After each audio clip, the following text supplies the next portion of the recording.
points. Let's go. Top 4 answers are on the board. Sa 24 oras, yung araw-araw na napapanood natin sa balita. Pagkatapos po nito, 24 oras na. Kapag sinabi ni Miss Mel Chanco, ay, dito, Mel, hello.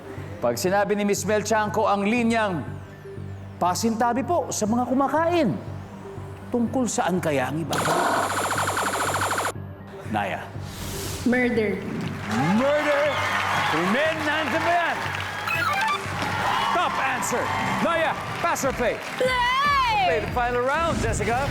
3 more to go. Sa 24 oras, pag sinabi ni Ismael Chanco yung linyang, pasintabi po sa mga kumakain. Tungkol saan kaya babalita nila? Aksidente. Aksidente, guys. Nandiyan ba? Pasok ang aksidente.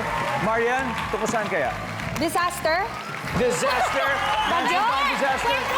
Walang disaster. John Rex, sa 24 oras, pag sinabi ni Tita Mel Chanco, pasintabi po sa mga kumakain. Tungkol saan kaya babalita niya? Nakakadiri. Be specific. Ha? Pagkain. Nakakadiring pagkain. Services. Wala. Guys, halo. Wala. Naya, may chance. Sa 24 oras, pag sinabi ni Mel Chanco ang linyang pasintabi po sa mga kumakain, ano kaya ang posible niyang ipapakita na balita?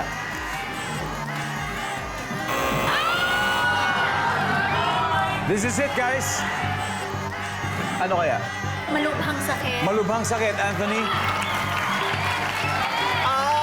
Sakit. Sakit din, Garrett. Sakit or injury. Christian, sa 24 oras, pag sinabi ni Mel Chanco ang linyang pasintabi lang po sa mga kumakain, ano kaya ang posibleng ibalita niya, Christian Bautista? Para maiba sa mga sagot ng teammates ko, sakit o injury. Sakit o injury? Good answer. Yes. For the win! Yes. Nandyan ba? Ang sakit. Boom! Oh! Okay, one more. Ano yung nasa board? Ang final score, Team Class 2025, 325 points. Class Sam's 172. Sayang, but ang galing. Thank you, Kuya Dong! Thank you, Kuya Dong! Thank you so much! Rounds Thank you, one. Kuya Dong. Yes! 50,000 pesos. Congrats, Kerry Christian.